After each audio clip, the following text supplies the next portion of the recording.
Yo, what's up mga tropa peeps? Magandang umaga po sa inyong lahat at sana po ay nasa mga mabuti po kayong kalagayan. Ngayon pong oras na ito, lalong-lalo na po yung ating mga kababayan diyan po sa Sarangani, Jensan City. Sa lahat po ng mga kababayan natin diyan sa Mindanao na sa lanta po ng lindol, sana po ay nasa mabuti po kayong kalagayan. At ang topic po natin dito ay may connection po sa nangyari po na lindol doon sa Jensan. Kasi po napansin ko nito pong mga nakaraang mga pagkakataon lagi pong merong nagtatanong kung nasaan ang ating pangulo. Nasaan daw po? So katulad po nito, etong mga DDS na ito na si Badoy at si Celis, nagtatanong sila, nasaan ang pangulo? Siyempre, tayo alam natin kung nasaan ang pangulo. Tapos eto pa, ayan. Mga post po sa FB. Nako, makikita po ninyo, ang dami pong nagtatanong nasaan ang pangulo noong panahon po na nagkakagulo sa Senado.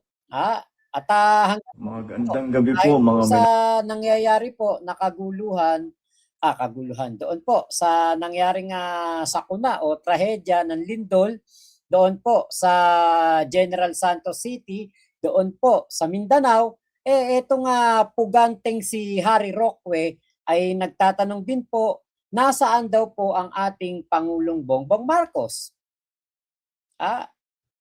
Hindi lang natin alam kung bakit hindi nila alam kung nasaan ang Pangulo, kung bakit nila tinatanong kasi parang wala po silang kaalam-alam kung nasaan ang Pangulo. Ito lang naman ang tanong talaga. Nasaan nga ba ang ating Pangulong Bongbong Marcos? Sa mga nangyayari na ngayon, katulad noon yung nangyari sa Senado, tapos ngayon na mayroon pong nangyaring lindol sa Mindanao. Nasaan nga ba ang Pangulo? Nako, napakasimple lang po ng sagot. Napakasimple lang po. Nasaan ang Pangulo? Di nagtatrabaho. Ganun lang kasimple. At ang atin pong Pangulong Bongbong Marcos ay talaga namang nagtatrabaho. Bakit? Nito pong nakaraang araw, siya po ay pinangunahan niya ang pagdiriwang po ng 128th anniversary ng Philippine Navy. Ayan, di ibig sabihin, nagtatrabaho po ang ating Pangulong Bongbong Marcos. At dito po, sa kanyang talumpati na ito mismo, malalaman natin kung ano ang kanyang ginagawang trabaho at kung ano ang kanyang itinuro o sinabi, pinagawa sa mga ahensya ng gobyerno para po ma-address ang nangyaring trahedya doon po sa Mindanao. Following the earthquake, Naval Forces Eastern Mindanao immediately activated its disaster response mechanisms and placed its rescue team on heightened alert for emergency response and humanitarian assistance operations. Following the earthquake, Naval Forces Eastern Mindanao immediately activated. Siyempre, kapag talagang ikaw ay bobo at tangang DDS, talagang hindi mo alam kung nasaan ang Pangulo at magtatatanong ka talaga. Kahit na handyan naman ang sagot kung nasaan ang Pangulo. Buti sana kung katulad noon ni Digong, kapag bagyuhan na sa Luzon, umuwi na sa Davao. Nagkukumarat umuwi ng Davao para hindi siya masalanta ng bagyo. Para safe nga naman siya. Hindi katulad ng ating Pangulong Bongbong Marcos, kahit po ano pang sakuna yan, hindi po siya tumatakbo. Hindi po siya umaalis kada mayroong pong bagyo. Hindi katulad nung kilala ko, panahon ng bagyuhan, nagalit nung napicturean doon sa NAIA, papunta sa Germany manonood ng concert ni Katy Perry. Dito po hindi na natin talaga kailangang tanungin kung nasaan ang Pangulo kasi nga po ang atin pong Pangulong Bongbong Marcos naman ay very visible po sa SOCMED. At talagang makikita po natin siya at nandiyan po siya palagi, may sakuna o wala. Katulad po ngayon dito po sa kanyang pahayag na ito, pakinggan po natin. Mga kababayan, ngayon, higit kailanman, kailangan natin ang pagtutulungan ng bawat isa. Walang iwanan, walang may iwan sa pagharap natin sa hamong ito. Asahan ninyo ang patuloy namin paggawa ng mga hakbang upang maibsan ang mabigat na epekto ng kaganapan sa gitnang silangan sa taong bayan. Ayun, o di ba? Ang atin pong Pangulong Bongbong Marcos hindi po nawawala. Katulad nito, yung kaguluhan po na nangyari po sa gitnang silangan. Nawala ba ang ating Pangulong Bongbong Marcos? Hindi. Sa lahat po ng nangyayari sa ating bansa, very visible ang ating Pangulong Bongbong Marcos. Kaya nga, nagtataka ako kung bakit po etong mga tao na ito ay wala pong ibang sinabi o kung ano-ano ang kanilang mga naiisip na ang ating Pangulo daw po ay nawawala sa kabila ng meron pong nangyaring lindol sa Mindanao. Eto lang. Sino ba mga malapit sa Mindanao? Di ba mga Duterte? Andun sila mismo sa Davao. Baluarte nga nila ang Mindanao, di ba? Di ba sila ang sinasabing mga pinapanginoon diyan at talagang mga sila talaga ang tinitingala diyan. Bakit po ang ating Pangulong Bongbong Marcos hinahanap? Di ba dapat ang hanapin ninyo si Pulong Duterte? Taga Davao, taga Mindanao yun. Di ba dapat sila ang nangunguna dyan sa pagtulong? Si Baste Duterte. Si Sara Duterte naman lalo, Vice Presidente yan. Sila dapat yung automatic na nung nangyari yung sakuna, nandun dapat kagad sa site. Nandun kagad dapat sa talagang pinangyarihan ng lindol. Bakit ganun? Parang hindi pa natin nakikita si Sarang bumaba ng Jensan. Hindi pa natin nakita na si Pulong o si Baste pumunta ng Jensan para tumulong sa ating mga kababayan doon. Alam niyo kung sino ang nandoon? Si Secretary Vince Dizon ng DPWH at si Secretary etong si DSWD Secretary Rex Gatchalian. Siya ang nandoon. Silang dalawa po ang nandoon kaagad. At pinauna sila doon ng ating Pangulong Bongbong Marcos kasi nga po may mga engagement na po na naka-schedule ang ating Pangulo ngayon po doon sa katulad Navy anniversary. Kaya nga po ito sa totoo lang nung nakita ko po etong mga tao na ito na hinahanap ang ating Pangulong Bongbong Marcos. Given na yung sagot pero nagtatanga-tangahan po sila para po maibigay yung naratibo sa mga engot na DDS na ito pong ating Pangulo ay hindi nagtatrabaho kasi yun nga po ang naratibo na gusto pong ibigay nitong si Sara Duterte.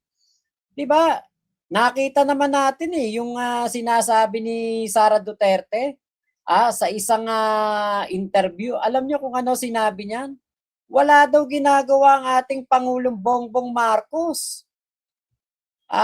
Eto yun po daw si Pangulong Bongbong Marcos Jr. na kung sakaling kayo po ang manalo bilang presidente ay baka baguhin niyo po daw ang kanyang mga pulisiya na nasimulan. Your comment on it.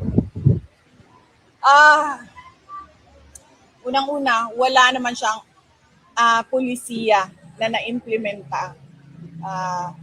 He has done nothing, so there is nothing to change. Ang kailangan natin baguhin, moving forward past BBM is yung paninigurado. Kakamba po. Kita nyo, yan ang naratibo ni Sara Duterte. Wala daw ginagawa ang ating Pangulo, wala daw tinrabaho ang ating Pangulo, wala daw nagawa, kaya wala naman daw dapat baguhin. Pero tayong lahat na mga pro-BBM, kitang-kita naman natin ang pagtatrabaho ng ating Pangulo. Ito, bulag ba tong si Sara? Diba? Kaya nga po ako napatanong, bakit tinatanong kung nasaan ang Pangulo? Alam naman nating lahat na si PBBM nagtatrabaho. Pero, itong ating Vice Presidente, yun ang tanong. Nasaan? Sila ang taga Mindanao. Sila dapat ang unang-una nandoon sa ground zero. Kung saan po merong pinakamalaki ang nasira, nawasak sa nangyaring lindol. Diba? Sila dapat ang unang-unang nandoon, pero nasaan ang Vice Presidente? Wala po. Ni anino ng mga Duterte, wala po nakarating doon sa Jensan o Sarangani. Wala po eh. Diba? Kaya ewan ko na lang kung ano ba ang problema pa nitong mga DDS na ito at hinahanap naman nila si PBBM. Di ba, tandang-tanda ko yan. Ano sabi ni Jimmy Bondoc? Ito, hanapin natin si Jimmy Bondoc.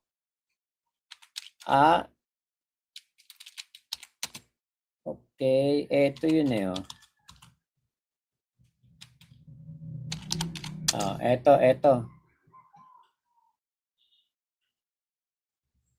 Ayun, eto.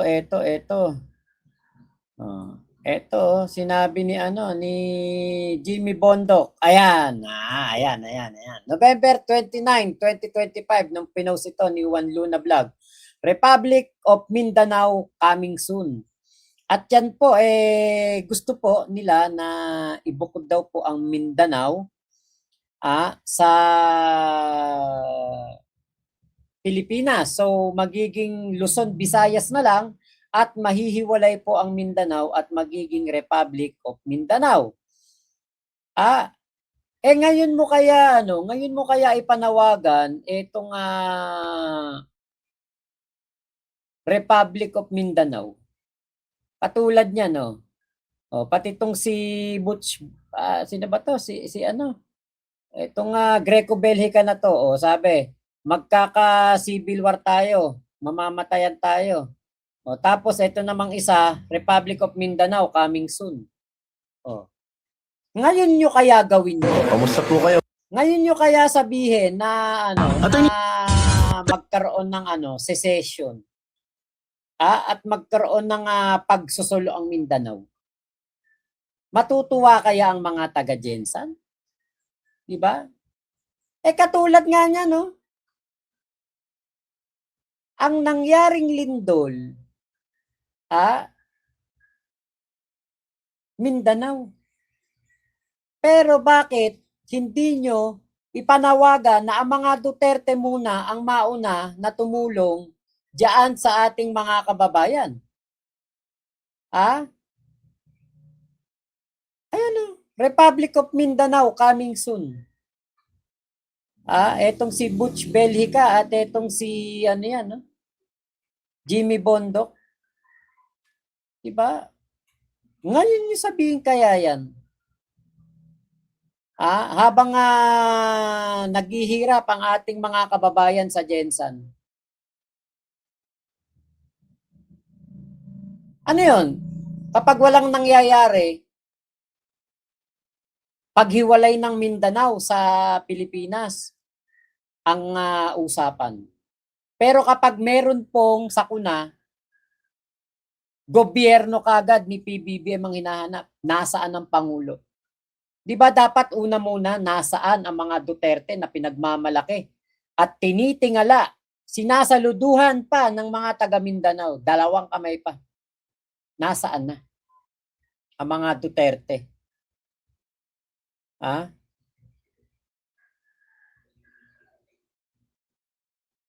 Kahit man lang sana makisimpatya, no? Magpahayag ng kanilang statement, pakikisimpatya sa mga kababayan natin doon sa Mindanao. Wala pong ginawa man lang itong mga Duterte. Ako, naintindihan ko ang ating Pangulo kung bakit sila. Ang ating Pangulong Bongbong Marcos at First Lady hindi nakapunta kagad sa Mindanao, lalo na doon sa Jensan. Kasi andyan siya, nagtatrabaho eh. Ang dami niyang ginagawa. Pero si Sara, na wala namang ginagawa at puro paglalakwatsa lang ang inuuna, si Pulong nandoon sa Dahig.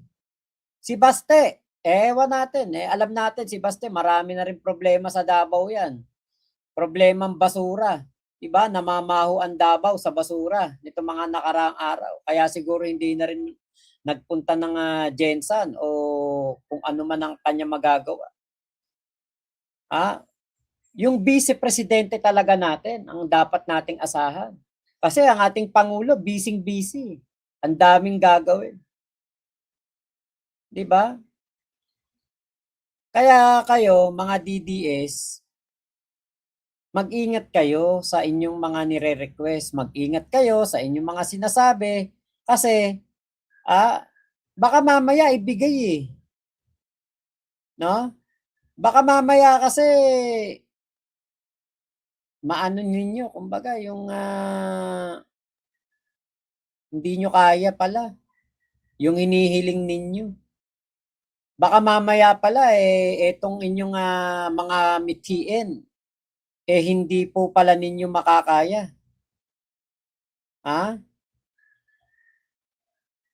Diba? Dapat maging maingat.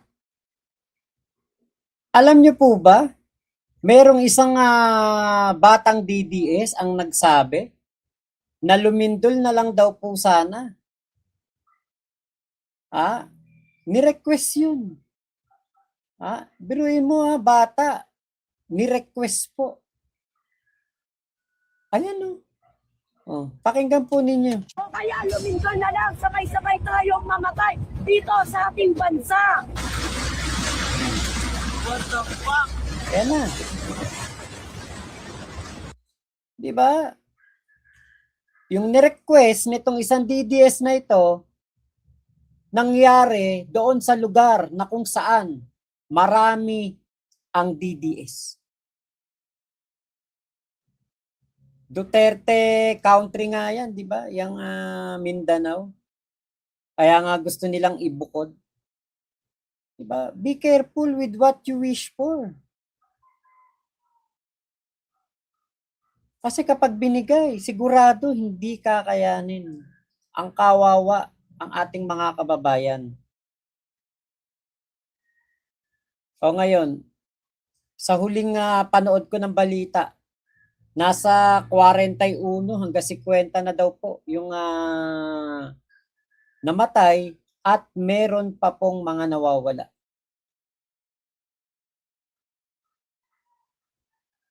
Nasa na mga Duterte? Mabuti pa ang ating Pangulong Bongbong Marcos, ang kanyang gobyerno, kilos kagad. Andun kagad sa ground zero. Tulong kagad. Ang mga Duterte na pinagkakapitagan ng Mindanao, ano yun, pinabayaan na ba ng mga Duterte ang Mindanao kasi alam nila na matatalo na si Sara? Alam nila hindi na nila mapapakinabangan ang mga taga-Jensan sa darating na eleksyon dahil si Sara hindi na mananalo? Tignan po natin kung meron pong mga gagawin pong pagtulong ang mga Duterte o kikilos ba sila, magpapakita ba sila? Tignan po natin sa mga darating po na araw. So yun lamang po. Maraming salamat sa pagsama nyo dito sa aking vlog na ito. Ingat po kayo. Nasa mang panig kayo ng mundo. Momo, chup chup. Love you. God bless us all. Pilipinas, God first. Ingat po kayo lahat dyan sa mga taga-Jensan. Sana po ay maayos kaagad ang mga linya ng tubig, ang mga linya ng kuryente dahil balita ko po marami po ang walang kuryente diyan at sana po huminto na ang mga aftershock na sinasabi po lalo po nagpapakaba pa sa ating mga kababayan. Ingat po kayo lahat dyan. Salamat po.